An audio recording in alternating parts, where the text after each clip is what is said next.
Project day, working on the Jeep. And it's hot as balls out here, so we're gonna use the pop-up tent. Don't judge me. I'd absolutely love to be able to use my garage, but I've got too much shit in here. So, like most of us, the garage is full of shit. We work on cars outside. Why is it every single time I start working on a big project, like, I get all my tools laid out, start working, and all of a sudden my body's like, but wait, first, you're gonna poop. Like, serious, is that just me, or does everyone else have that problem? I don't know, whatever.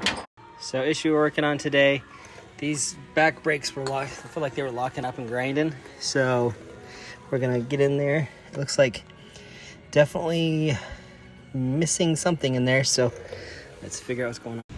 Let's figure out, is that an Allen? Looks like an Allen.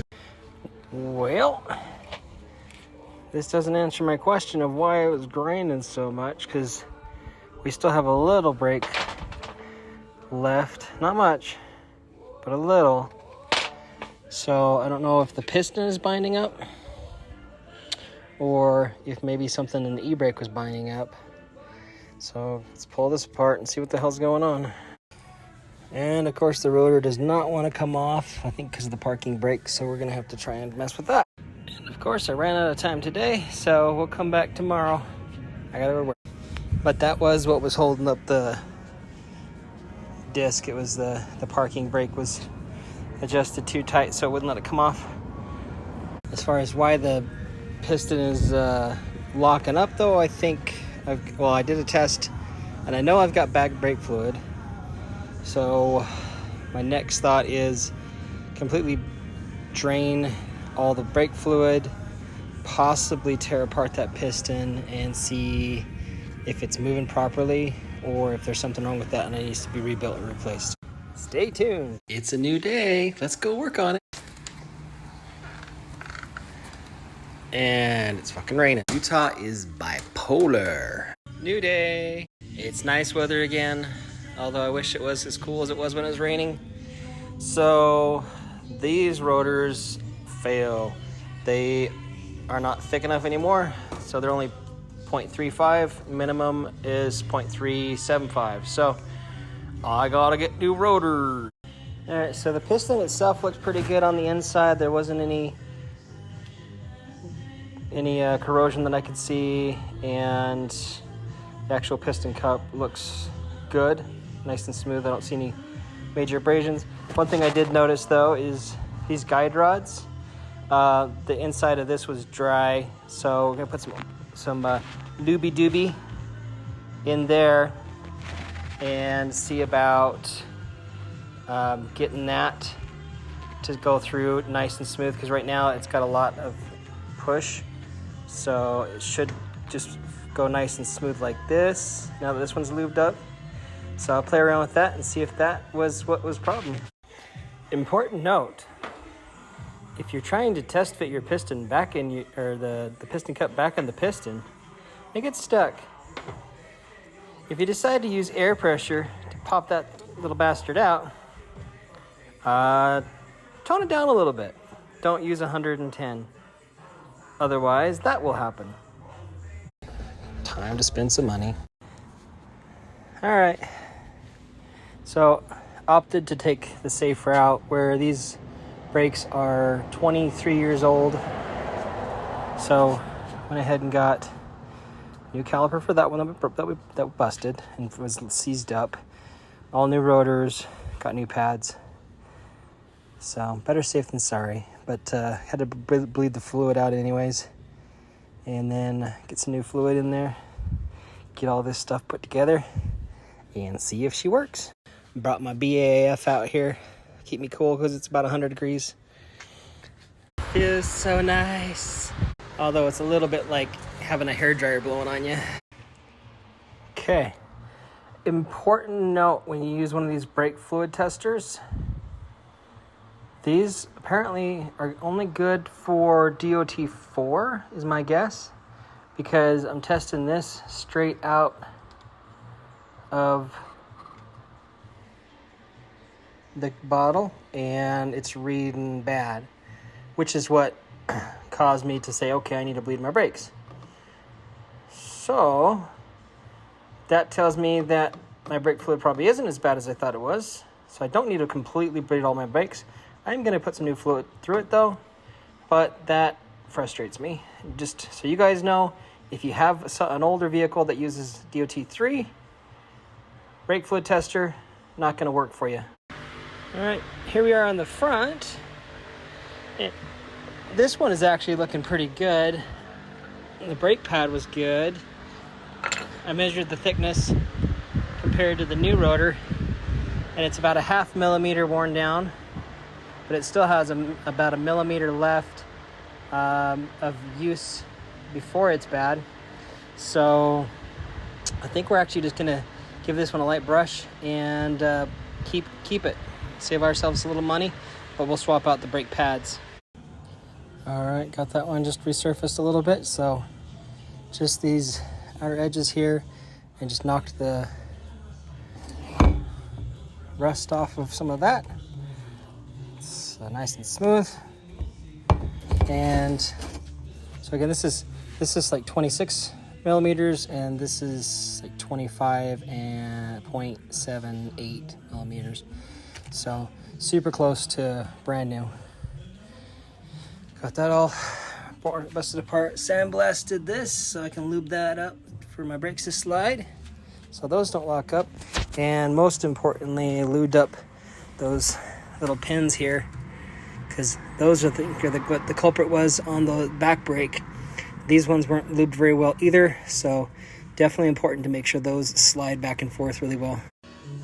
Okay, got the other rear one off, ready to rock and roll. But measuring this one, so brand new is 10 millimeters thick, and on here it's saying minimum thickness 8.5 millimeters. This right now is sitting about 9.5, whereas the other one is definitely too low, so we had to replace that one. I refinished that other front one. It had plenty of tolerance left. This rear one still has tolerance left, so we're gonna see if we can refinish this. Just smooth off these edges here and reuse this and save ourselves 63 bucks. So as I'm bleeding my brakes, I just wanted to show you real quick how I'm doing it. So I've got a hand pump bleeder, so set up like that, and you can tell here that it's sucked through all the nastiness, so it's cleared all the nasty stuff out of my line. And now at the bottom there, it's pulling in new, it's got nice clean clear fluid, but all that gross dark stuff was what was in the line as it was getting sucked out. So that's what you're looking for when you're cleaning your line. Yay! Last one done. Let's take it for a spin and make sure I don't crash. Okay, it's a new day, and the brakes are still grinding like a son of a bitch, so we're gonna pull it apart again. Well, I got good news and I got bad news. Good news is I kind of figured out what the issue is. So that grinding noise that we were hearing wasn't the brakes. Look at that. So it's been grinding on that actual assembly right here. So the question is now, why? So this has some play in it. So I'm wondering if that's bad, which opens up a whole other can of worms. Fuck my life. Okay, my local AutoZone is starting to really piss me off. The guy's kind of an asshole, but besides that, I asked for the 3-bolt slide hammer so I can pull that off, and I get a 3-jaw slide hammer. Not what I need. If at first you don't succeed, get a bigger hammer. Well, that was a lot easier. And I look like probably good that I got in here when I did, because that bearing does not look happy. So the outside of that bearing race is stuck up in there, and I don't know if this is a good way or a bad way, but this is what I'm doing. So I just run it around this and just within a hammer, giving it some good flex. Now it's coming out a little bit better.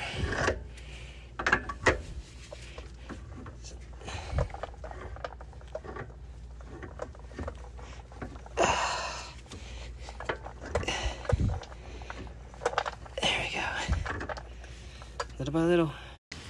That helped get it started, and then I pulled one of these and just had to hook it up in there and hammer it a little bit here, a little bit there, and worked it out that way. So that worked. Okay, helpful tips. Use your little 4-inch cutoff wheel. You do not have to cut all the way through that retainer ring, but get most of the way through it. Then use your air hammer to widen that open, and that's going to release that. Then pop your bearing out, and then to make sure I didn't hit that gear over there, a little spiral cut on this. Again, didn't have to go all the way through, but as much as you can without grinding into anything else. And then again, use this to widen that a little bit, get a little angle on it, pop. Goes the weasel. I did hit this just a tiny bit right there. So, but other than that, no other damage to that. So that's good news. Now we get to press it on, the new one on. All right, we got the new ones pressed on, ready to go in. And I'm still seeing the gap on there. So it wasn't the press issue. So that means there's something else. So I don't know if just the manufacturer, if it's not OEM, that the design of the bracket is off a little bit. So I might just have to grind that for clearance. So we shall see. Okay, great news. So after I put the whole hub assembly back in, it doesn't have that movement back and forth anymore. And if you look in here, you can see where it used to be rubbing right there. That flat spot. So we got a lot of clearance there now. So that definitely was our culprit. So we'll finish putting it all together and test drive it. Thanks for watching, guys. As you saw, so everything, all that stuff, it did end up being the hub bearing that had gone bad and was allowing that wheel to move about a 1/2 inch out from where it should be.